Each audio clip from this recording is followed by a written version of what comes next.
मैंने सुना है कि आपकी आंसर राइटिंग बहुत स्ट्रांग है, तो ये स्ट्रांग कैसे हुई है और कैसे वर्क किया आपने उस पर? सर बहुत स्ट्रॉन्ग तो खैर मुझे नहीं पता, बट ये है कि हाँ, काम उस पर बहुत किया, मेहनत ज़रूर की।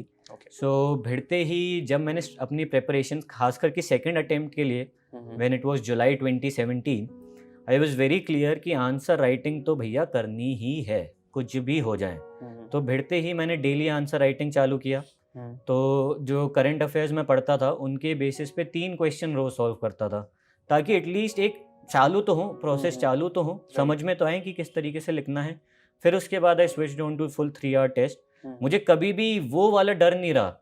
In fact I have seen many of my fellow aspirants, सबके दिमाग में बस एक डर रहता है कि हम अभी लिख नहीं सकते, कहाँ से लिख देंगे 3 घंटे का पूरा पेपर, प्री के बाद देखते हैं, अभी तो उतनी ज्ञान ही नहीं है, उतना कहाँ से कर पाएंगे। वो जब इनर्शिया आपके दिमाग से एक बार हट जाएगा ना, मेरे हिसाब से half of the battle is one. तो वो एकदम ही स्टार्टिंग में ही नहीं था, और जो भी मैं टॉपिक करता था उस पर पूरा टेस्ट लिखता था। ओके। सो वो भिड़ते ही मैंने वो दिमाग से डर निकाल दिया, एंड दैट वर्क। फिर उसके बाद नेचुरल बात है, जो जैसे जैसे लिखता था उसको एनालाइज करता था कि हाउ कैन आई इम्प्रूव, कैसे प्रेजेंटेशन इम्प्रूव कर सकूं, जिस तरीके से कंटेंट लिख रहा हूँ कैसे बेटर तरीके से दिखा सकूं। और वो मैं आखिर तक करता रहा। मतलब आखिर का आप कह सकते हैं, जो मेन से पहले 10 दिन थे तब जाके मेरे दिमाग में एकदम क्लियर कट एक आइडिया रहा, एक ब्लूप्रिंट निकाला मैंने कि ये तरीका है जो कि फाइनल में जाएगा। तो क्या तरीका है?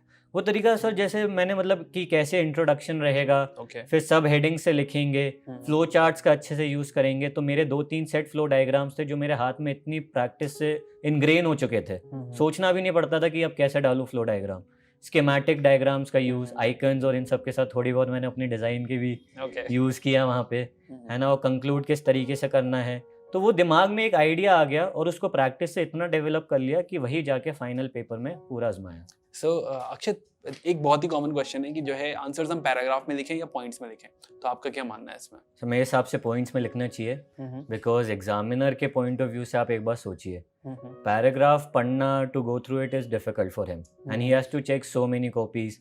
तो इसलिए पॉइंट वाइज आप जो है ज़्यादा अच्छे तरीके से कंसाइज मैनर में अपनी बात रख सकते हैं। And I believe for general studies point wise is the way to go, along with flow diagrams and schematics. Okay.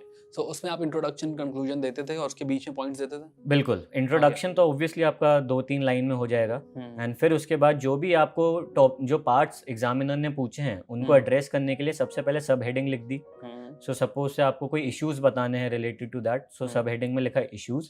फिर उसके नीचे या तो पॉइंट वाइज तरीके से बता दिया, या फ्लो डायग्राम में बता दिया, या स्कीमेटिक में। और उसमें फिर एक्सप्लेन नहीं करना होता आपको एक एक चीज, है ना। You have to put your point and the examiner understands, अच्छा क्या कहना चाहते हो, समझ जाएगा, and then you conclude it the question.